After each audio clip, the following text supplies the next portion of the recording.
tuombeane msamaha kwa sababu sio tu binadamu. Kuna kukosea, mbona? Hakuna binadamu aliyeomba mkamilifu. Niseme tu Foti, ukweli tunaomba msamaha sana sababu tumefanya makosa makubwa, na hata sasa hivi tayari naona kama ninaanza kujutia, yani ninajutia kile kilichotokea. Kiukweli kitu tulichokifanya si kitu kizuri. Kiukweli Foti, sisi cha kwanza kabisa tutangulize msamaha. Yaani kiukweli tumefanya makosa makubwa sana, na tumefanya kitu ambacho hata Mwenyezi Mungu hakimpendezi. Sisi kilichotufanya mpaka tumekufanyia hivi hii leo ni kwamba tamaa zilituvaa na hadi zikafanya sisi tukaingia kwenye jambo ambalo ni baya zaidi. Kiukweli tuombe msamaha, tunaomba msamaha sana. Nyie msijali, maana nyie ni familia. Nashukuru ushirikiano wa Vugo pia na blaza. Simjui yule blaza, ila ni mtu ambaye alituonyesha kitu cha ajabu sana. Na mimi hapa cha kuongezea ni kwamba yote kwa yote naomba utusamehe, kwa sababu sijui ni shetani gani aliyetuvaa sisi mpaka tukufanyia kitendo kama hicho, lakini mimi nikaleta ushirikiano ili kutukusanya kwa pamoja ili tuweze kuomba msamaha kwa ujumla wote hivi tulivyo. Tunaomba tusamehe sana sana, tumekosea na sisi pia tunajutia kwa tulichokifanya. Bwana Dugu, nilikuamini sana ndugu yangu na tulifanya mambo mengi. Nakumbuka hata kuna siku uliniambia kwamba kuna mchumba na niulizia sana, na pale ndipo nilipokuamini nikasema huyu ni kama ndugu yangu. Zaidi ya urafiki na ushirikiano wa muziki, huyu ni kama ndugu. Ila kwa kitendo ambacho nilielezewa jana na Bwana Vugo mbele ya yule blaza, nilisikitika sana kuona na wewe unajihusisha kwenye jambo kama hili. Naomba unisamehe.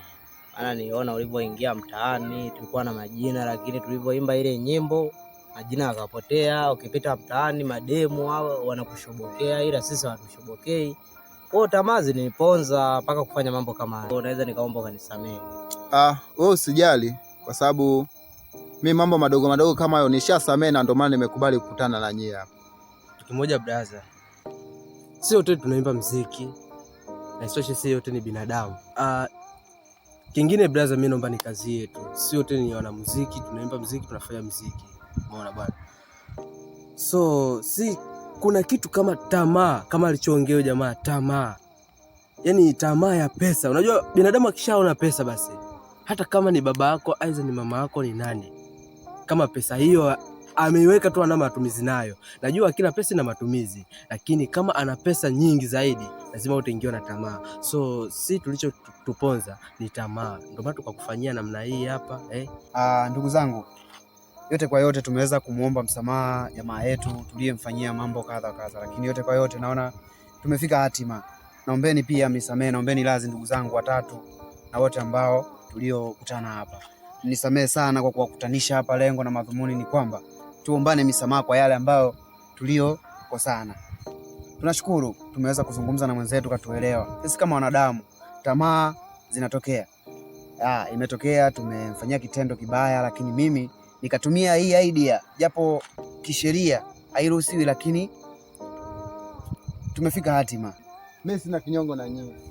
Muziki ni familia, na wote tukiungana tukawa familia moja tutafanya vitu vyenye umoja na imani. Mimi sina kinyongo. Bwana Sanali, Vugo, Bwana Dugu, Bwana Nature TZ, si ni familia. Sisi kikubwa tu nilikuwa naomba kitu kimoja. Kikubwa tunaomba hatutokuja kurudia tena kosa kama hili.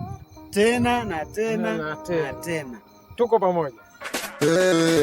Kwa imani ya Sanali, wape hayo watoto Mnarani, Kimampa, watoto Wanegelo bila kuchoka, kwa imani.